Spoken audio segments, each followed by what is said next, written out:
I knew I had something, because I literally went and tested that and the dog product at a local animal shelter, a place called Raisted, which is based in Ringmer in Sussex. I went to Raisted and worked with their kennels team and their cattery, put the product out next to the water bowls and went round with the team and put it out, and they were all lapping up the slurps. Even the fussiest of eaters was coming up and just lapping it all up. And I remember just saying to one of the team and said, well, I guess they always do this. And they just turned to me and went, no, they don't. They never do this. You never get this high take up. That was the moment when I thought, okay, this is different. This is the Ideas Lab podcast, where you can learn from great creative and entrepreneurial minds how to turn your ideas into original businesses, books, and brands. Because in a crowded world, it pays to stand out. This is your host, John Williams, best-selling author and founder of the Ideas Lab London. Susan Gregory is founder of Slurps, the company that creates organic dog drinks to keep dogs happy, healthy, and hydrated. Susan had a good job as head of food at Nestle until she quit in 2015. She realized she didn't want another job. She wanted to do something on her own. So I wanted to ask her how she got the idea for a drink for dogs, how she first got it off the ground, and some of the entrepreneurial lessons she has learned that perhaps we can all benefit from hearing.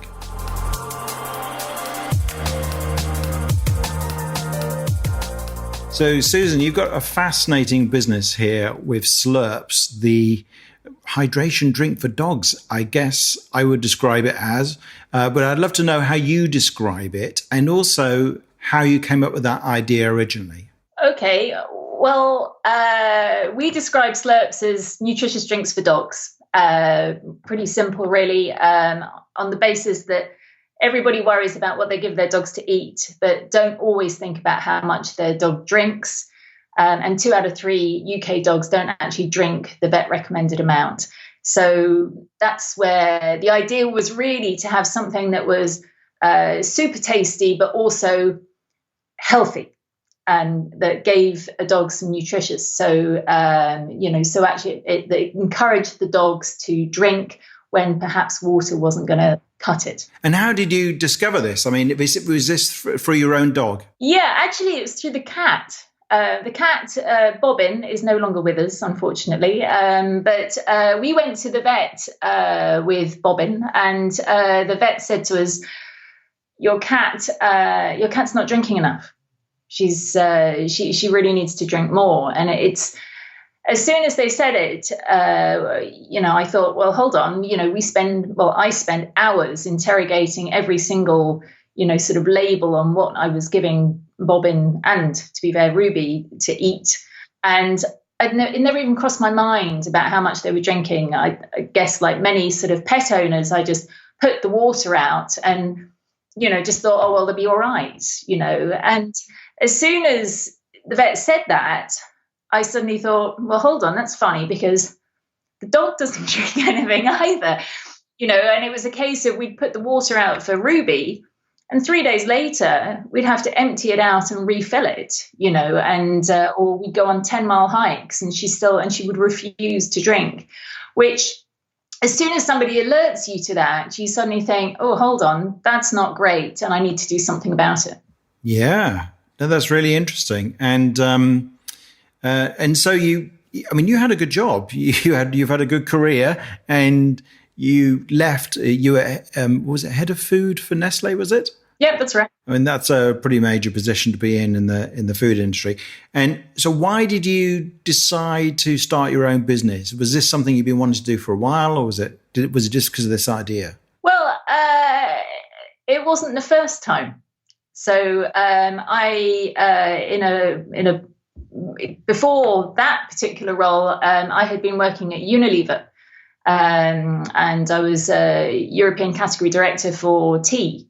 And I got to a point where I had a European role. I was asked to do a global role, and I I suddenly thought, actually, I don't really want to do that. I'm traveling nonstop. I have no life. All my friends were sort of settling down, and I was still racing around from airport to airport. And I just suddenly thought, no, that's not great for me. And at that time, I just sort of sat down and went, right, I'm going to do my own thing. And I literally walked out of that job and had various ideas and ended up doing a tea business, which was going okay. It wasn't brilliant, but it was okay. And just as sort of in the middle of that, I got a call and I was asked if I would go back to Nestle, where I'd worked with before, and to do a role there, which I sort of hummed and hawed about because I felt it possibly was a bit going backwards. But I thought, well, hey, why not? Actually, it's always good to have some cash behind you. And, and actually when you work for yourself, it takes a little while to build a business. And actually, it's good to have that little buffer there. So I thought, well, I'll go in for a little while and see how it goes. And then I ended up being there. They asked me to turn around the business, which I did. It was a failing business. I put it back into growth. I put it into profit. And I kind of did all that. And then really there wasn't anything else to do. And actually, again, I wasn't really that taken by anything else there. So, so actually it was a fairly straightforward decision. And, I like a challenge. And, sort of sitting in meetings all day is not always the most challenging thing. It's challenging on one sense, but it's fairly dull. And I've got quite a curious mind as well. I like to sort of, try out lots of things and do lots of different things. And I wasn't getting that. From a big business.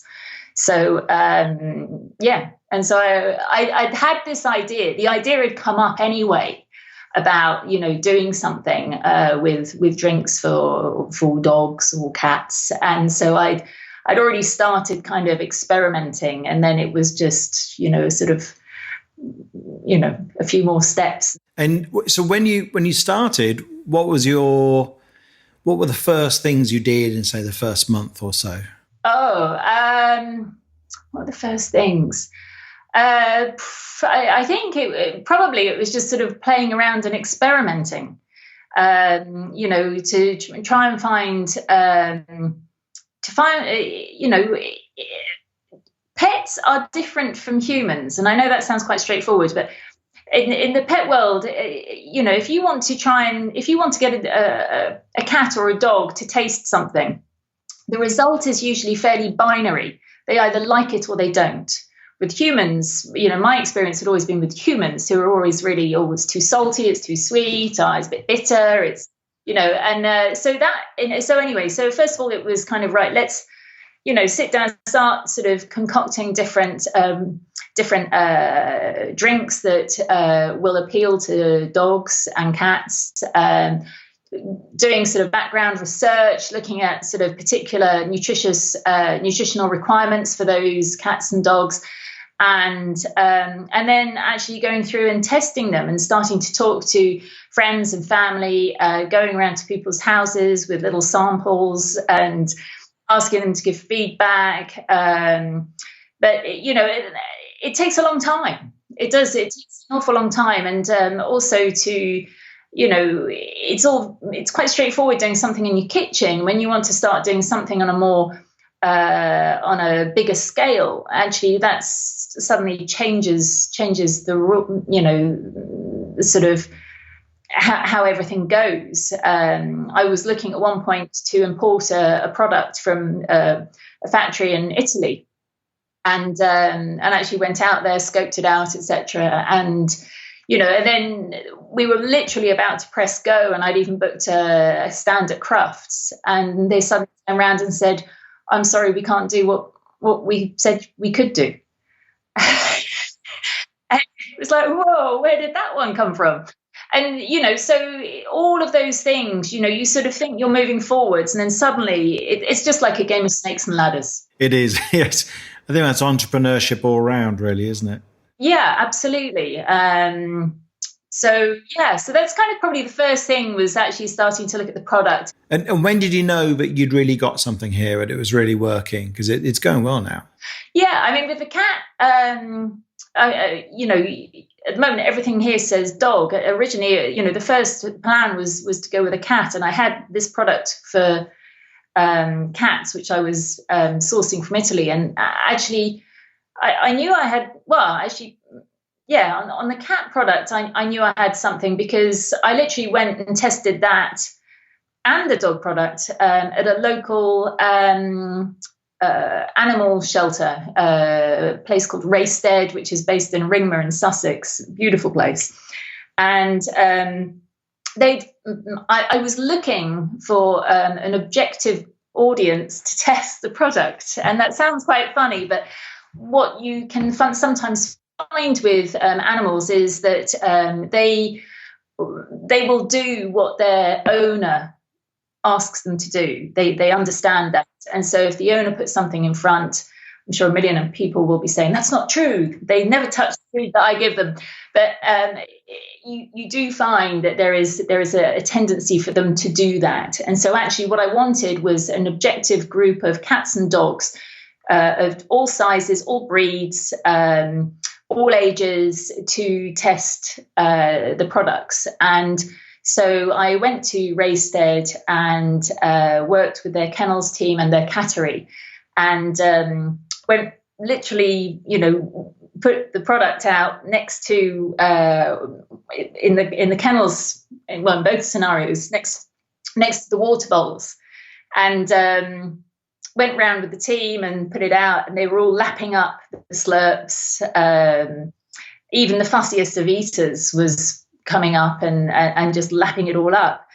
And I remember just saying to one of the team and said, well, I guess they always do this. And they just turned to me and went, no, they don't. They never do this. You never get this high take up. And that's when I thought, that was the moment when I thought, okay, this is different. Yeah. Oh, that's really exciting. So there are cats and dogs where if you put a bowl of water out, they won't drink it, but you put out slurps, they do. So what slurps got in it, broadly speaking, and, you don't have to reveal the secret formula or anything, but what's in it that makes it different? Yeah, what we say to everybody, actually, it's natural, it's organic. We use organic ingredients. We use a kind of a meat base in there, and then on top of that we use a very potent fish oil that we import directly from Iceland, and it's huge, got a huge omega-3 and 6 content, like 0.5 gram of omega-3 per 100 ml portion, which most people will know that omega-3 is measured in either milligrams or even micrograms. It's rarely measured in grams, because it's quite potent, it also stinks. And so it's the combination of basically the ingredients and the ingredients itself that is basically stimulates the dogs in this case into lapping it up. So it's great if your dog's a fussy drinker or just funny about drinking in certain environments or needs to build their hydration, and some of them even poured over their food. It's great for fussy eaters as well. Yeah. And so it's amazing, really, because what you've done is what I've heard described as category creation. You've created what seems like a whole new category of product, which is really useful and needed for dogs and arguably for cats as well. And the challenge, though, sometimes is how you market a category. And I guess, we were talking earlier before we started recording, like, do people recognize the need for their dog to drink more? Have you found a problem with getting people to actually recognize that it's needed? There's a small group of people who'll probably say, oh, the dog will just drink as much as it needs. But actually, it's a very small group. Most people, well, I've split it, and you've got the professional side of things where whether it be search and rescue, working dogs, gun dogs, or sporting active dogs such as agility, canicross. Those people at a high level are incredibly aware of the need for hydration. They see it. It's like they're almost their number one to make sure that their dog's hydrated properly. So from that perspective, they're fully aware. Then you've got sort of another area of people, which is kind of your average pet owner, your average dog owner. And I'd say probably, I don't know. It's interesting. I get people who walk straight up to me and go, my dog doesn't drink enough, straight off. There's just no discussion. They know it, because it seems to be quite polarized whenever I've spoken to people about it. You either get a Labrador who laps up water like no tomorrow, or you get another dog, even a Labrador again, who just won't drink. Or is just funny about drinking, and it's just, you've just got two extremes of the scale. So you've got those people, and then other people who've just, probably more like myself, just never even thought about it, and you sort of mention it to them, and they say, "Well, come to think of it, my dog doesn't drink very much." And it just, they start to, realize that. Other people realize because they've had to end up at the vets with their dogs on drips because the dogs become so dehydrated, and that's a fairly regular mention to. Yeah, and then obviously they're very aware, and what they say is, if you're, it's what I'm always teaching on the courses that I run. If you are doing category creation, you need to evangelize the problem. That's the best way of marketing a new category, not just another product within an existing category. So I'd be looking at, can people recognize symptoms, for instance, in their dog that actually are caused by dehydration, even if they don't know that? And is there a list of stuff you could put on your website or in your adverts and says, does your dog do this? Do you know what those are? Yeah, I mean, I have. There's copious lists of signs of dehydration in dogs. To be fair, once you see those signs of dehydration, it means that the dehydration element is actually incredibly advanced, and you're really that's a danger sign.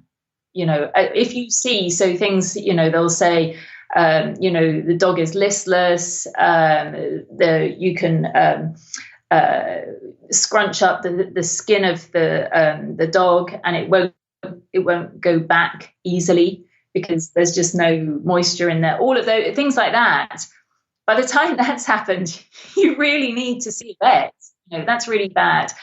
So, the first things are really generally, you can sit, your dog is just flopping around, it loses the energy, it's listless, and that's the key one. That's the key one. I mean, I've had people said to me, outside of, they just came back and said, we thought our dog was just, even though I think it was working cocker. And they said, even though the dog was working cocker, we just thought he just wasn't very active and was quite sort of laid back. And we bought some Slurps, and they didn't really believe in Slurps. They just thought they tested out. And as soon as they gave it to the dog lapped it up and suddenly was probably not ideally became super active, and they suddenly realized that their dog had been, had just not been drinking enough for so long. And, the dog was transformed. So things like that, people just, you just don't think, you wouldn't be aware. So I guess there's some education to be done for people about watching for those. Well, those are the advanced warning signs, but also like if you put out a bowl of water and the next day it's barely gone down, then this is telling you something. And I mean, you've had, you were saying like it's been quite a roller coaster. Yeah, you heard you had some challenges last year. What happened last year when you were hoping the whole thing were going to be taking off? Yeah, so I had been working. I mean, I was working with two factories basically to, basically to sort of launch Slurps properly. And I'd done, a whole lot of sort of testing ahead of that. Testing had gone very well, and so we went into first production. And the first 2 production runs came back with sort of a kind of alarm bell, really, because the shelf life, which originally had been worked out to be 9 months from the original pilot tests, had suddenly dropped, and so basically to about 2 months, which is just not enough. And and actually, even though I'd done quite a lot of the background work, this hadn't come through. There are various reasons for that. One of them primarily was actually the temperature, the outside temperature at the time made a big difference. And so actually I ended up having to basically lose 2 production runs worth of stock, which is quite horrible, and not what was planned. And immediately have to find a backup plan to actually making sure that I had stock to fulfill the existing orders. And so it's kind of like, oh my God, right now I've got to go out and find a production unit and actually get this stuff made. And then also sort of get, actually try and get additional sort of resource in to actually sort of find out exactly what I needed to get that shelf life back up. And that's hard. It's hard. It's a knockback when everybody's going, yes, I want to buy your product. And you're going, whoa. So, that was tough. Yeah. I mean, what does this result in you working all hours and sort of all weekend and yes, cancelling holidays and things? Oh God. Yeah. But yeah, that sounds like a typical entrepreneurial life. I mean, it was partly that. It was partly that. And also partly just, I had to literally, my plans for I just had to sort of put them almost on hold until I got everything else sorted. I just was able to keep, the basics running. But I realized that actually all my sort of, my forecast, my plans for rollout, et cetera, I had orders coming in from France. I had orders coming in from other countries. And I just had to say no. Yeah, no, that's heartbreaking. And the summer last year didn't do you any favors in other ways, did it? No, because one of the other things that you do to meet the dog community is to go and talk to people at dog shows. You take a trade space and actually just use it as an opportunity to get your product out to the wider public. But because of the high temperatures, loads of those events were just cancelled. It was too hot for the dogs, and so it was just, well, I can't do that. I haven't got this. Which is also ironic because you've got a hydration product for dogs. So I know. And that was the other thing that was really gutting, actually, really gutting, because it was like, oh my God, this is my prime moment, the hottest summer in years, and I can't do it. So very frustrating. Have you had any kind of haters who've taken against you? I mean, if you do anything in the public sphere, and I imagine pet owners can be as vicious as anybody else, has anyone sort of, had a go at you on social media or anything like that? Or have you been relatively okay so far? I've had on social media, social media for dogs is quite a nice place. It's quite a happy place. Lots of people, they have, for example, Instagram pages for their dogs. I know a lot of my followers because they all have interesting dog names, and everyone is generally very nice to one another. Occasionally, I've had a couple of instances where people have been nasty about each other's dogs. We do a Tongue Out Tuesday competition every Tuesday on Instagram and Facebook. And, there's a little bit of rivalry, sometimes goes a little bit overboard. Tongue out Tuesday. Is this where you have a photo of your dog with its tongue out? Right. Yes. Love it. Yeah. Okay. It's a standard Instagram handle. But so we do a competition. We run the competition every Tuesday, and but that, apart from a couple of instances, it's pretty nice. In fact, it's very nice. I would say. Directly, I think the biggest sort of issue that I've had has been people making comments about the packaging. So Slurps are, I've got a couple here. I don't know if you can see. Can you see that? Can you see that? Well, so what you can see is actually sorry, I've got a blind in front of me, so it isn't striped black and yellow. Yes, right. Yeah. So you can see it basically. It's plastic packaging, and I've had a lot of abuse about that. Right, because it's plastic. Yeah, there is nothing I can do. My only option at the moment is to use plastic. I could use glass. If I used glass, I would have to acidify the product. Most dogs don't like acidic products, so that's pointless. Other sort of plastic alternatives, such as things like cornstarch, I can't use because actually we heat treat the product inside the pack. So it needs to withstand 120 degrees. Cornstarch won't support that. So right now, I have one option, which is plastic.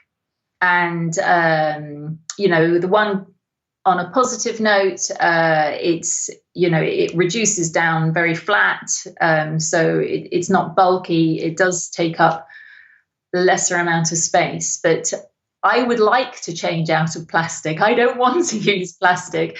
But, if there's somebody standing there saying, I need a product because actually last week my dog was at the vet's on a drip, actually the health of the dog is more important. And so in the initial term, I have to use plastic. But as soon as an alternative becomes available, then I will move to that. So and the people who make comments just seem to believe that there is always an alternative to plastic, and if there is, and I don't know it, I would love to know it. So, that would be great. But at the moment, I've spoken to many, many people, many packaging experts, and they've told me this is my only option. Yeah. I have a client who's branded as the packaging oracle. And so she has any ideas, I'll get her to tell you. But I imagine you're pretty familiar with everything that's out there already. So one final question, which is there anything you wish you'd known right at the beginning that you know now? Or perhaps another way of putting it is for anybody else who's listened to this and has an idea for a product, whether it's a physical product, it could be something else, but particularly physical products, and they want to get out into the world. What's the number one bit of advice you think they need to know if it isn't obvious? It's really hard. Right. A lot of people might say that's obvious. No, but a lot of people have these ideas, don't they? They go, I've got a great idea for a vegan this, that, or the other. And you go like, okay. But the idea is like a very small part of the whole thing. Yeah. So if you think it's really hard, it's a lot harder than that. I like it. No, it's... I don't know. Is there any bit of... It takes much longer. You can put in every timeline you want. It's going to take longer. Unless you've got huge amounts of money behind you, which generally you won't have until you've got through the initial stages where you've proven a concept. It's really hard. I'm going to keep saying. But it's also... and you have to just try everything. It's funny how a lot of people just kind of say, oh, well, I can, I'm good at developing products. Well, actually, that's no good. You have to be good at developing products. You have to be good at selling products. You have to be good at doing your finance. You have to be good at the technical. You have to be good at, doing your numbers, talking to people, sourcing products, finding them, stock management. You have to do everything. and particularly in a product related sort of business, you really have to think about everything. I've got 25 things at least on my to-do list for this afternoon, and they're all different. I mean, I like that. Yeah. No, so do I. I agree. But some people don't. Yeah. Yeah, that's right. And I mean, sometimes there's a bit of an advantage if you can make it work. You can start with somebody else, and they're good at the stuff that you're not good at, and so on. So maybe you're good at product, and they're good at people or systems or finance or something, But otherwise, you say you've got to be willing to take a lot of stuff on, and I think it's good to have, particularly if you're a CEO, it's good to have a basic understanding at least. Even if you have an accountant and a financial planner, if you don't understand what they're doing, then you don't know if they're doing it right, for starters. So you've got to have a kind of basic understanding of everything. But I like learning things, so I'm pretty cool with that. I think it's a good warning. I think people who have ideas for products think it's all about the idea, as I said, and it's way more than that. And when you're doing those timelines, as you mentioned, you don't budget for the fact that suddenly the product's going to turn out to have a completely different shelf life, or all your promotional events are going to be spontaneously cancelled because of the freak weather pattern. Or, you don't build those into the timeline, do you? So even if you add in like 10% slack or something, you don't build in that kind of stuff. Yeah, I know. I mean, and some things you just find out and you think, oh, I don't know anything about that. So, one example is, I told you I get fish oil from Iceland, and, comes in through some port near Grimsby. And the first time it came through, I had no idea what was going on. And I thought, well, hopefully someone's going to tell me when it arrived. And they did, and it was a week late. In fact, it might have been 2 weeks late. And then they sort of said, oh, we'll get it transported. And they mucked up the transport. And in the end, I thought, you know what? Next time I'm going to do the transport, because actually it's not that hard. I just cheappalletdelivery.co.uk, and you can find these things out. And over time, little things, you suddenly think, oh, I can do that. It's not that hard.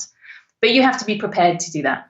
So you need a certain amount of resilience, I think, and ability to learn fast. But I think also all these things that are difficult and are a learning curve are a barrier to entry for everybody else. So the reason there aren't 1,000 different dog hydration products is because starting any of them is quite hard, and starting anything and making it successful is hard. I mean, apart from the fact you've been innovative and you've spotted a real opportunity, in order to make it happen, you've got to jump through all these hurdles, haven't you?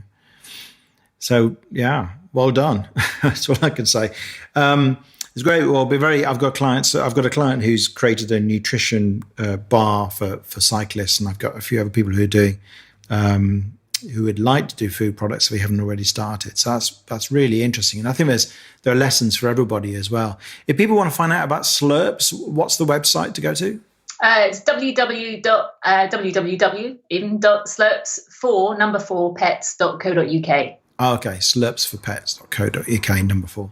And what's your Instagram handle? Because that sounds quite fun if people want to get involved with Tongue Out Tuesday and similar things. Yeah, that's Slurps for Pets as well. Same thing again with the number 4. Yeah. Cool. And same on Facebook. Yeah. Oh, brilliant. Okay. Well, thanks a lot, Susan. I really appreciate you making the time for this. Thank you. Thanks. It's been nice talking to you. Thanks, John. Thanks for listening to this episode of the Ideas Lab podcast. Please do subscribe, and if you've enjoyed this episode, it would be great if you could leave us a review. You can get links and details of everything mentioned in the podcast in the show notes, along with photos and video clips from many of our episodes. Just go to theideaslab.org/podcast.